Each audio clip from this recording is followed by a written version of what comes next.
Hello friends, once again welcome back. आज के इस वीडियो में हम न्यूट्रिशन से रिलेटेड कुछ इंपॉर्टेंट क्वेश्चन को डिस्कस करेंगे और कुछ इंपॉर्टेंट टॉपिक पे डिस्कशन करेंगे जो आपके एग्ज़ाम के पॉइंट ऑफ व्यू से इंपॉर्टेंट होंगे। ठीक है, ये टॉपिक्स जो भी मैंने ऐड करा हुआ है वहाँ से आपके क्वेश्चन पूछे जा सकते हैं। ठीक है, तो चलो स्टार्ट कर लेते हैं और देख लेते हैं बिना टाइम वेस्ट किए। तो ये आपका थर्ड पेपर है। ये होम साइंस जो थर्ड ईयर में है, BA थर्ड ईयर में है और जिनका होम साइंस का पेपर है उनके लिए है। और ये आपका थर्ड पेपर है, न्यूट्रिशन एंड डाइटिक्स, आहार पोषण एवं आहार विज्ञान। ठीक है, तो चलो इसको स्टार्ट कर लेते हैं और देख लेते हैं इन सारे क्वेश्चंस को। सबसे पहले क्वेश्चंस को देखेंगे, जो भी इंपॉर्टेंट क्वेश्चन होंगे उनको देखेंगे। ठीक, उसके बाद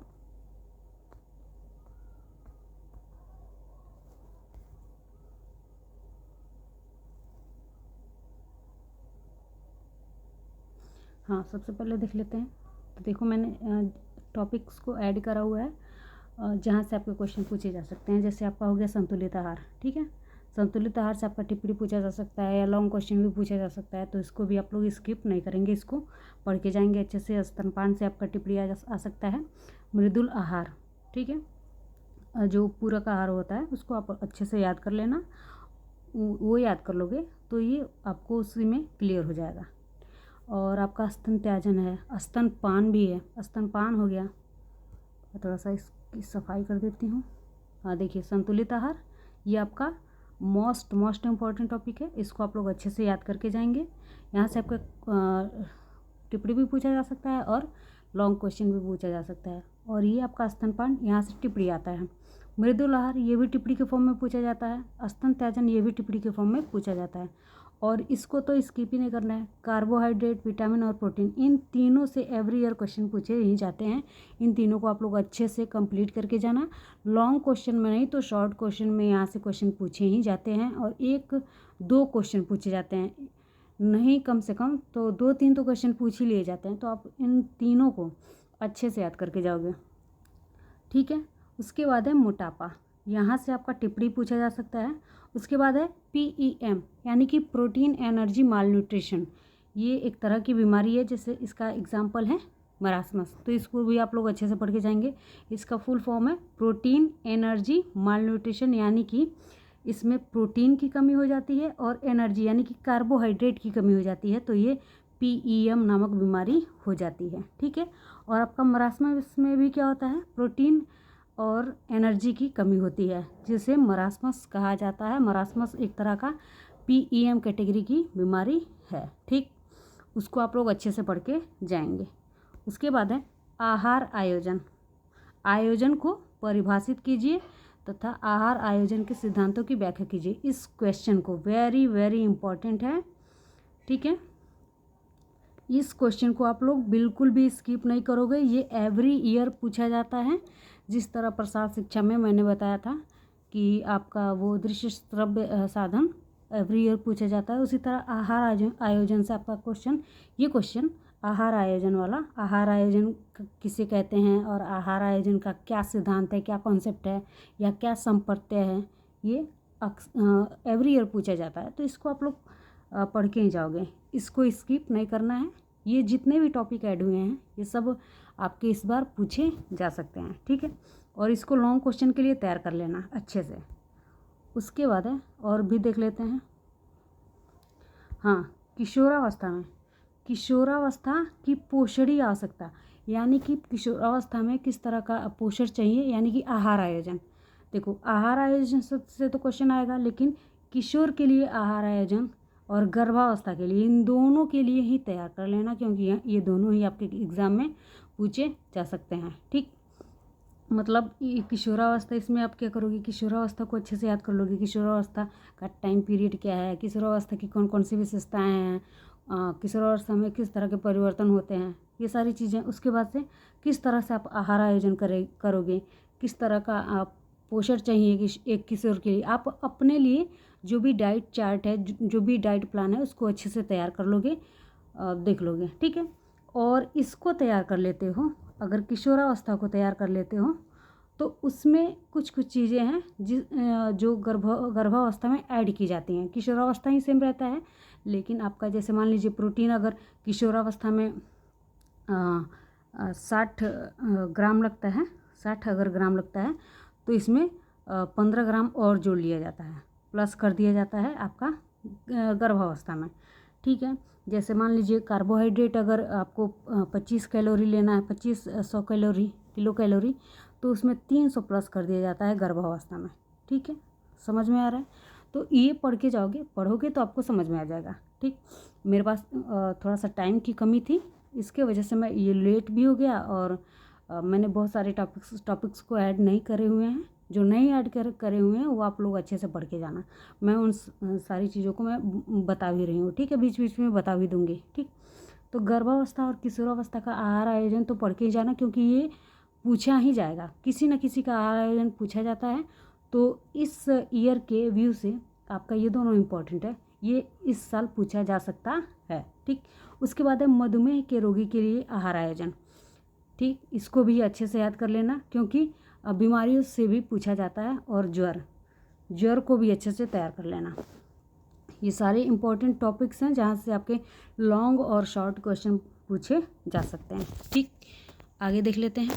अब देखो, सबसे पहले जान लो पोषण किसे कहते हैं। ये आपका कॉन्सेप्ट है और यहाँ से आपका क्वेश्चन 100% पूछा जाएगा। ठीक, तो पोषण किसे कहते हैं? पोषण देखो यहाँ पे दिया है, मानव जीवन की प्राथमिक आवश्यकता है। बिना पोषण का हम कोई भी काम कर नहीं सकते। अगर हम बीमार पड़ गए तो हम कुछ भी नहीं कर सकते। ठीक है, तो पोषण क्या है? हमारी प्राथमिक आवश्यकता है। टर्नर महोदय का कहना है कि पोषण उन प्रक्रियाओं का संयोजन है जिनके द्वारा जीवित प्राणी अपनी क्रियाशीलता को, ठीक है, जो भी हम खाते पीते हैं किस लिए? ताकि हम अपने काम में और ज़्यादा इम्प्रूवमेंट लाएं, यानी कि अपने काम को ज़्यादा बेहतर तरीके से कर पाएँ। अगर हम कुपोषित हो जाएंगे तो हम किसी भी काम को कर नहीं सकते। ठीक है, तो अपनी क्रियाशीलता को बनाए रखने के लिए हमें पोषण की आवश्यकता होती है। तो कह रहा है कि क्रियाशीलता को बनाए रखने के लिए तथा अपने अंगों की वृद्धि एवं पुनः निर्माण हेतु आवश्यक पदार्थों को प्राप्त करता है। वो आवश्यक पदार्थ कौन कौन से हैं? तो प्रोटीन है, विटामिन है, जो भी न्यूट्रिएंट्स हैं वो क्या है? आवश्यक पदार्थ हैं जो आपके भोजन में मिलते हैं और जो आपको पोषित करने का कार्य करते हैं। तो वहीं टर्नर महोदय का कहना है कि पोषण उन प्रक्रियाओं का संयोजन है जिनके द्वारा जीवित प्राणी अपनी क्रियाशीलता को बनाए रखता है तथा अपने अंगों की वृद्धि एवं पुनर्निर्माण हेतु आवश्यक पदार्थों को प्राप्त करता है, वह उनका उपभोग करता है। किसके माध्यम से उपभोग करता है? तो भोजन के माध्यम से। ठीक है, जब भी हम जो भी भोजन लेते हैं तो भोजन हमारा पोषण नहीं करता है। भोजन में जो न्यूट्रिशन पाए जाते हैं, जो न्यूट्रिएंट्स पाए जाते हैं, वो हमारा पोषण करते हैं। ठीक है, जो भी हमारे शरीर की टूट फूट होती है उसकी मरम्मत करते हैं। ठीक, तो कह रहे हैं कि इस प्रकार पोषण शरीर में भोजन के विभिन्न कार्य करने की सामूहिक प्रक्रियाओं का ही नाम है। पोषण क्या है?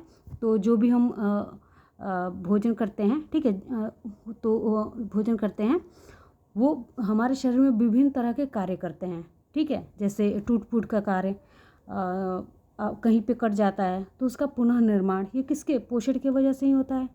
ठीक, और जो भी आंतरिक क्रियाएं घटित होती हैं वो पोषण के अगर हमारा पोषण सही नहीं रहता है तो क्या होता है? जो भी आंतरिक क्रियाएं भी होती हैं, पाचन हो गया, ठीक है, डाइजेशन हो गया, जो भी ब्लड सर्कुलेशन हो गया, ये सब क्या हो जाते हैं? गड़बड़ हो जाते हैं, मतलब सही तरीके से काम नहीं करते हैं। तो इनको प्रॉपर तरीके से वर्क करने के लिए क्या? पोषण की आवश्यकता होती है। ठीक है, इस तरह से आप लोग को समझ में आ गया होगा और आप लोग पढ़े भी हैं, इतना समझाने की ज़रूरत नहीं है लगभग। और सुपोषण के टाइप देख लेते हैं। पोषण के टाइप, पोषण कितने प्रकार के होते हैं? तो 2 प्रकार के होते हैं, सुपोषण और कुपोषण। देखो, यहाँ से भी क्वेश्चन पूछा जाता है, टिप्पणी के फॉर्म में पूछ लिया जाता है, ये लॉन्ग क्वेश्चन भी पूछता है। यहाँ से आपका सुपोषण से हो सकता है कि टिप्पणी आ जाए, लेकिन कुपोषण से कभी कभार लॉन्ग क्वेश्चन भी पूछा जाता है और शॉर्ट क्वेश्चन भी पूछे जाते हैं। तो इसको अच्छे से आप लोग याद कर लोगे। सुपोषण किसे कहते हैं? तो सुपोषण यानी सुपोषण, इस नाम से ही पता चल रहा है कि अच्छा पोषण, जिसमें क्या होता है? हमारा शरीर हिष्ट पुष्ट रहता है। सुपोषण की क्या विशेषता है? तो जिसमें शरीर हिष्ट पुष्ट रहे वही क्या है? सुपोषण है। कुपोषण क्या है? तो ये रुग्णावस्था है, जैसे मान लीजिए कि या तो न्यूट्रिशन ज़्यादा हो जाए। कुपोषण क्या है? कुपोषण जिसमें या तो न्यूट्रिशन ज़्यादा हो जाए। यहाँ पे पहले थोड़ा सा सुपोषण को देख लो, शब्दों के माध्यम से देखोगे तो आपको ज़्यादा समझ में आएगा। हाँ, देखो, उत्तम आसन बनाए रखने वाला शरीर उत्तम पोषण की क्या है, प्रथम विशेषता है। ठीक है, उत्तम आसन यानी कि आप देखे होंगे कि कई बच्चे ऐसे होते हैं जो झुक के बैठते हैं, तो झुक के जो बैठते हैं वो उत्तम आसन उत्तम पोषण की विशेषता नहीं है। जो बच्चे या जो व्यक्ति बिल्कुल सुपोषण की अवस्था में होते हैं वो बिल्कुल तने से और उनकी हड्डियां मांसपेशियां गठी गठी होती हैं। ठीक है, ये सारी विशेषताएं सुपोषण की अवस्था वाले व्यक्ति में पाई जाती हैं। तो आप लोगों को भी समझ में आ रहा होगा कि सुपोषण क्या है।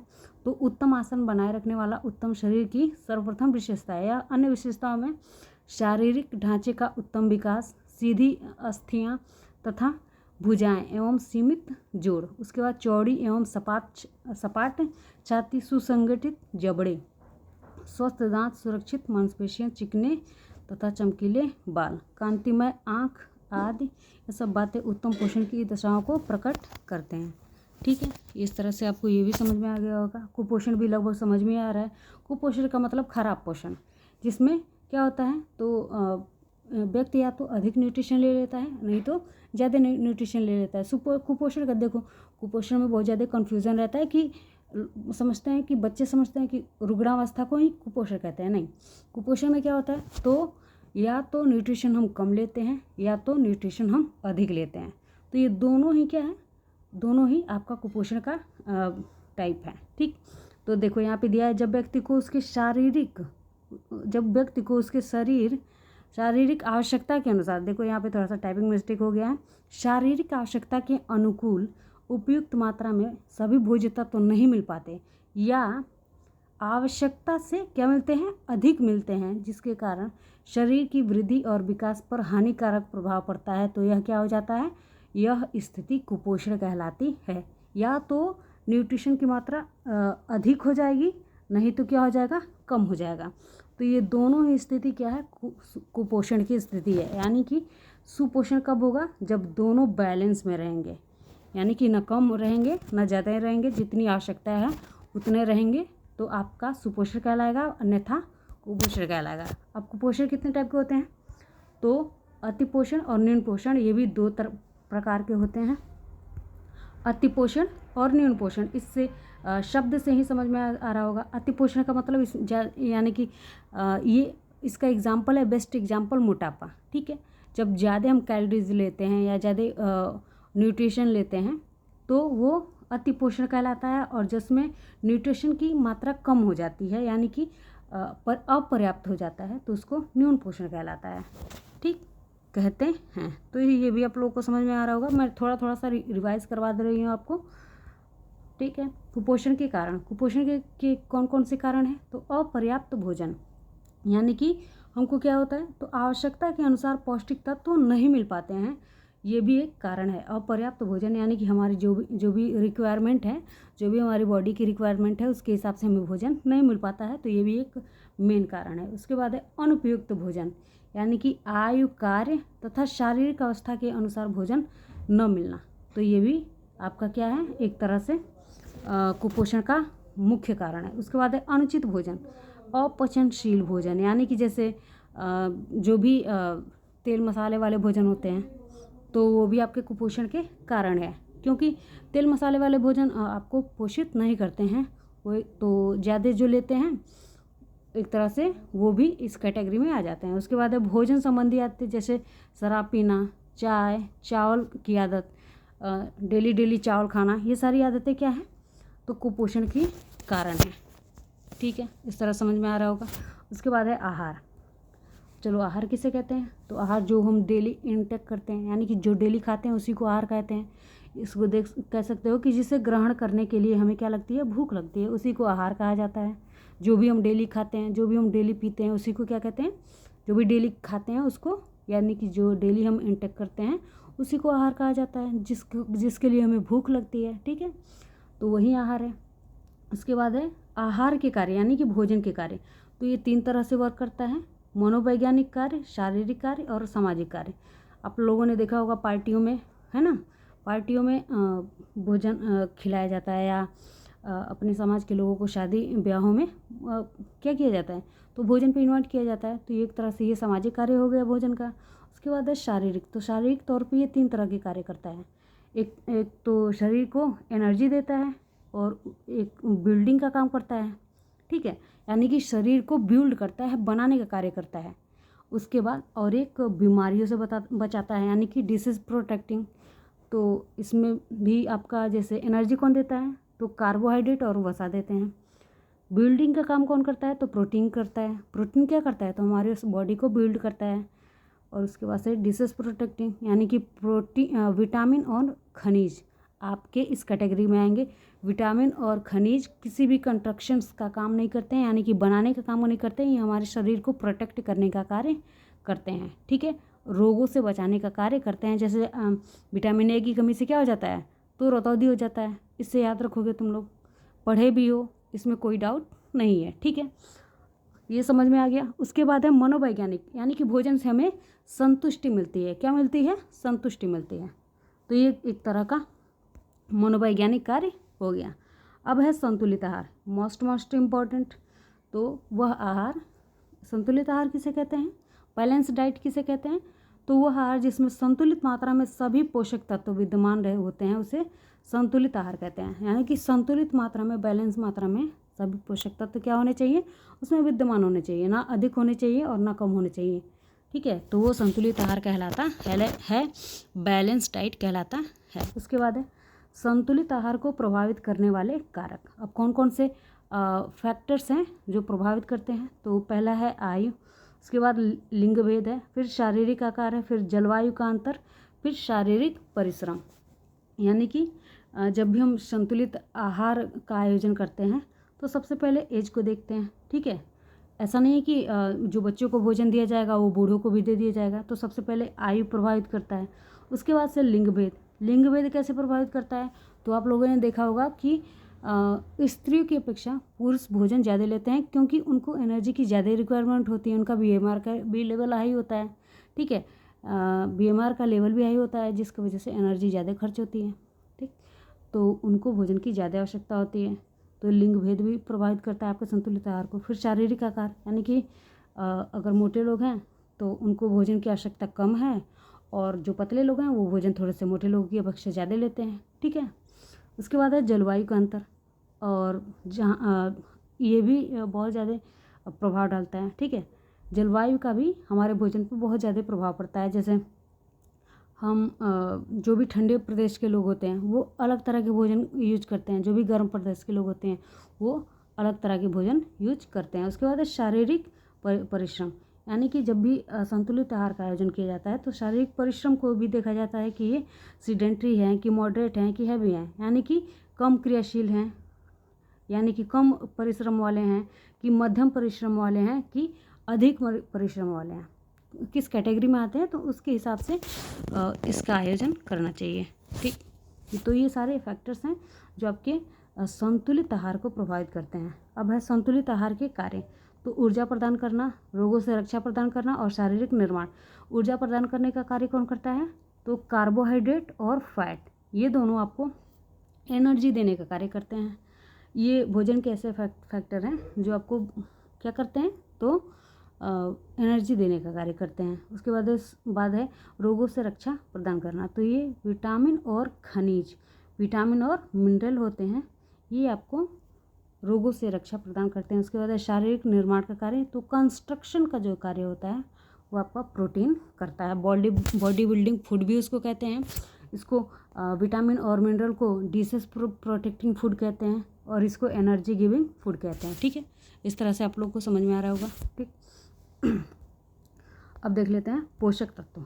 पोषक तत्व किसे कहते हैं, तो जो भी भोजन में उपस्थित रासायनिक पदार्थ होते हैं उन्हीं को क्या कहा जाता है, तो न्यूट्रिएंट्स कहा जाता है। क्या कहा जाता है, न्यूट्रिशन नहीं, न्यूट्रिशन तो पोषण को कहते हैं, पोषण, ठीक है। न्यूट्रिएंट्स ही न्यूट्रिशन का कार्य करते हैं। जो न्यूट्रिएंट जो हमें पोषित करने का कार्य करते हैं उन्हीं को न्यूट्रिएंट्स कहा जाता है। तो देखो कह रहा है कि जो भोजन में उपस्थित रासायनिक पदार्थ, यानी कि विटामिन, प्रोटीन, खनिज, लवण, ये सारे क्या हैं, तो रासायनिक पदार्थ हैं जो हमें नरिश यानी कि पोषण का कार्य करते हैं, उन्हीं को पोषक तत्व कहा जाता है। ये दो तरह के होते हैं, माइक्रोन्यूट्रिएंट्स और मैक्रोन्यूट्रिएंट्स, यानी कि सूक्ष्म पोषक तत्व और स्थूल पोषक तत्व। जिसमें सूक्ष्म में आपके आ गए विटामिन एंड मिनरल। इनको पचाने की आवश्यकता नहीं होती है, ये डायरेक्ट हमारी बॉडी, इनके कण इतने छोटे होते हैं कि ये डायरेक्ट हमारे बॉडी के द्वारा एब्जॉर्ब कर लिए जाते हैं। और इनके कण क्या होते हैं, बड़े होते हैं और इनको पचाने की आवश्यकता होती है और इनकी जो रिक्वायरमेंट होती है हमारे बॉडी में वो ज़्यादा मात्रा में होती है और इनकी रिक्वायरमेंट भी हमारे बॉडी में कम मात्रा में होती है। इसलिए इनको सूक्ष्म पोषक तत्व कहा गया है, यानी कि माइक्रो न्यूट्रिशन कहा गया है। और ये माइक्रो न्यूट्रिशन यानी कि इनकी आवश्यकता हमारे शरीर में सबसे ज़्यादा होती है और ये हमको भोजन में भी ज़्यादा मात्रा में मिल जाता है और ये कम मात्रा में मिलता है। तो एक तरह से ये आपका सूक्ष्म पोषक तत्व हो गया और ये स्थूल पोषक तत्व हो गया। ठीक है, तो इस तरह से आप लोग को ये भी समझ में आ गया होगा। अब है आहार आयोजन, वेरी वेरी इम्पोर्टेंट। आहार आयोजन, आहार का अर्थ क्या होता है? तो भोजन और आहार का अर्थ क्या होता है? भोजन, जो हम डेली इंटेक करते हैं, जो हम डेली लेते हैं। और आयोजन का अर्थ होता है प्लानिंग, यानी कि कब, कितना, क्या, कैसे देना है, ये सब प्लान करना ही क्या कहलाता है? आयोजन कहलाता है। यह प्लान करना आयोजन कहलाता है। ठीक है, उसके बाद है आहार आयोजन में प्रायः आहार की उस व्यवस्था का वर्णन होता है जिसमें कोई भी व्यक्ति यानी कि गृहिणी या मुखिया अपने परिवार के लिए उचित धन व्यय करके, यानी उचित का मतलब क्या, हमारे आय के अकॉर्डिंग। ऐसा नहीं है कि आय कम है और आयोजन में बहुत ज़्यादा खर्च हो गया, नहीं, उचित धन व्यय करके, जितनी हमारी इनकम है उसके अकॉर्डिंग धन व्यय करके रुचिपूर्ण ढंग से स्वादिष्ट एवं पौष्टिक आहार उपलब्ध कराना ही क्या है? आहार आयोजन है।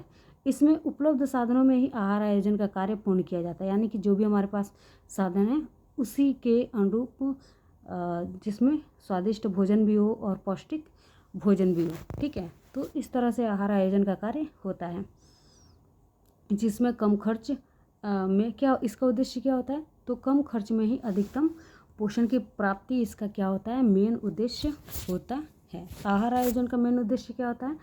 तो कम खर्च में अधिक पोषण की प्राप्ति ही आहार आयोजन का मुख्य उद्देश्य होता है। ठीक है, अब देख लेते हैं आहार आयोजन के सिद्धांत कौन कौन से हैं। तो व्यक्ति की उम्र, जब भी हम आहार आयोजन करने जाते हैं तो सबसे पहले व्यक्ति का उम्र देखते हैं कि ये किस एज ग्रुप में आते हैं।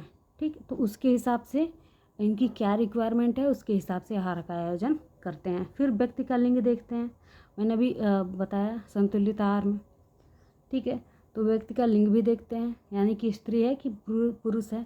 अगर पुरुष है तो उसकी रिक्वायरमेंट अलग है और स्त्री है तो उसकी रिक्वायरमेंट अलग है, तो उसके हिसाब से आहार का आयोजन किया जाता है। फिर क्रियाशीलता है, सीडेंटरी है कि मॉडरेट है कि हैवी है, उसके हिसाब से। फिर वजन भी देखा जाता है। ठीक, फिर ऊंचाई भी देखी जाती है, लंबाई कितनी है, ये सब कॉन्सेप्ट हैं आपके, संप्रत्यय हैं। फिर है आहार आयोजन का महत्व। आहार आयोजन का महत्व, तो इसके महत्व को निम्नलिखित बिंदु के माध्यम से समझा जा सकता है। ये कॉम्प्लीमेंट्री सेंटेंस कह सकते हैं। ये लिखने से आपके जगह थोड़े से कवर होते हैं। क्या होते हैं? जगह कवर होते हैं। तो इसको लिखना बिल्कुल भी मत भूलना। हर जहाँ भी आपको लगे, उचित लगे, तो इसको वहाँ पे रख देना। अक्सर ये मेन हेडिंग के बाद ही लिखा जाता है। ठीक, तो भोजन में गुणवत्ता आ जाती है। आहार आयोजन से क्या होता है? तो भोजन में थोड़ी सी जो भी गुणवत्ता होती है वो आ जाती है। भोजन संतुलित पोषक तत्व युक्त बनता है, यानी कि भोजन संतुलित भी होता है और पोषक तत्व युक्त भी बनता है। मेनू को परिवर्तित करने में क्या होती है? आसानी होती है। ये होता है आपका आहार आयोजन का महत्व। सुरुचिपूर्ण समस्त पोषक तत्व युक्त भोजन आहार आयोजन के द्वारा ही क्या है? संभव है, यानी कि आयोजन के द्वारा ही हम अपने फैमिली को रुचिपूर्ण और समस्त पोषक तत्वों से भरपूर भोजन दे सकते हैं। ये बिना आहार आयोजन के संभव नहीं है कि आप कोई आयोजन भी ना करें और अपने फैमिली को अच्छे से फीड भी कर दें। तो ये आहार आयोजन के बिना पॉसिबल नहीं है। अब है आहार आयोजन को प्रभावित करने वाले कारक। तो परिवार की संरचना है, परिवार के सदस्यों की संख्या है, परिवार के सदस्यों की रुचि है, विविधता है। ठीक है, परिवार की आर्थिक स्थिति है, कार्य क्षेत्र है, मौसम के अनुकूल और पाक क्रिया, मनोवैज्ञानिक कारण, परिवार के सदस्यों की विशेष स्थिति, सामाजिक कारण, आदतें, रीति रिवाज, ये सब क्या करते हैं? तो ये वो फैक्टर्स हैं जो आपके आहार आयोजन को प्रभावित करते हैं, इफेक्ट करते हैं। ठीक, आगे है पूरक आहार। पूरक आहार किसे कहते हैं? तो 6 महीने के बाद, 6 माह के बाद जो भी भोजन बच्चे को दिया जाता है उसको दूध के साथ जो भी भोजन बच्चे को दिया जाता है उसी को क्या कहते हैं? तो उसी को पूरक आहार कहा जाता है। ये 6 महीने के बाद दिया जाता है। 6 महीने से पहले इसको भोजन नहीं दिया जाता। बच्चा दूध पे ही, माँ के दूध पे ही सर्वाइव करता है। ठीक है, 6 महीने के बाद बच्चे को जो आहार दिया जाता है उसी को पूरक आहार कहा जाता है। जैसे यहाँ पे देख सकते हो, यहाँ ये 3 तरह के होते हैं। तरल आहार, ठीक है, अर्ध तरल या ठोस आहार। तो आपका देखो यहाँ पे ये 6 महीने एग्जाम्पल के तौर पे मैंने ऐड करा हुआ है। 6 महीने के बाद 6 महीने के बाद बच्चे को जो भी दलिया, खिचड़ी, दाल का पानी, जूस, ये मठरी तो लगभग जब बच्चे के दांत निकलने शुरू हो जाते हैं तब दिया जाता है, ताकि उसके दांतों का एक्सरसाइज शुरू हो। तो एक तरह से ये सब तीनों क्या है? तो पूरक आहार है, जो 6 महीने के बाद दिया जाता है। तो 6 महीने के बाद जो भी आहार बच्चे को दिया जाता है, आप सब सारी चीज़ों को उसमें ऐड कर सकते हो। ठीक है, ये 3 तरह के होते हैं, तरल, अर्ध तरल और ठोस। ठीक, ये समझ में आ गया होगा। इसको अच्छे से पढ़ के जाना, यहाँ से टिप्पणी पूछा जा सकता है, टिप्पणी ही आता है लगभग। उसके बाद है उपचारात्मक आहार। उपचारात्मक आहार को अच्छे से पढ़ के जाना, यहाँ से भी आपका क्वेश्चन पूछा जा सकता है। ठीक है, उपचारात्मक आहार का मतलब क्या होता है? तो जो आहार रुग्ण अवस्था में, यानी कि बीमारी की अवस्था में जो आहार दिया जाता है उसी को क्या कहते हैं? तो उसी को उपचारात्मक आहार कहा जाता है। जैसे मान लो व्यक्ति को अतिसार हो गया, ठीक है, तो उसमें क्या करते हैं? तला भुना तो भोजन देंगे नहीं, जाहिर है कि खिचड़ी ही दिया जाएगा। ठीक है, तो खिचड़ी क्या है? तो एक तरह से उपचारात्मक आहार है, यानी कि दवा के साथ साथ हम ऐसा भोजन देते हैं जिससे व्यक्ति क्या हो? तो व्यक्ति के जो भी रोगी है, वो जिस भी रोग से पीड़ित है उसमें सुधार आए। दवा के साथ साथ भोजन भी चेंज होता है, परिवर्तित होता है। तो वही परिवर्तित भोजन क्या है? उपचारात्मक आहार है। ठीक, तो इसको भी तुम लोग अच्छे से पढ़ के जाना। मैं बहुत सारा ऐड नहीं किया हुआ है क्योंकि मेरे पास उतना टाइम नहीं था। ठीक है, अब स्लाइड ख़त्म हो गया, तो वीडियो को लाइक शेयर करते रहना, और तुमको जिसको लगे कि शेयर करना है तो उसको शेयर कर देना, ताकि एग्ज़ाम से पहले, आई होप, हाँ परसों ही है आप लोग का एग्ज़ाम, तो अच्छे से इसको प्रिपेयर कर लेना। जो भी टॉपिक्स मैंने ऐड करे हुए हैं, लगभग मैंने प्रसाद शिक्षा का जो भी क्वेश्चन प्रोवाइड करा हुआ था कम्युनिटी टैब पे, या ऐसे भी अपलोड करा हुआ है वीडियो के फॉर्म में, तो सारे ही क्वेश्चन लगभग नहीं, सारे ही क्वेश्चन आपके आ गए थे। तो इसको भी देख लेना। ठीक है, अब हम, ठीक है, तो वीडियो को लाइक शेयर करते रहना, और जिसको भी लगे आपको कि शेयर करना है तो उसको शेयर कर देना, और चैनल को सब्सक्राइब भी कर लेना। ठीक, ये सारे टॉपिक्स आपके इम्पोर्टेंट है, जहाँ से आपके क्वेश्चन पूछे जा सकते हैं।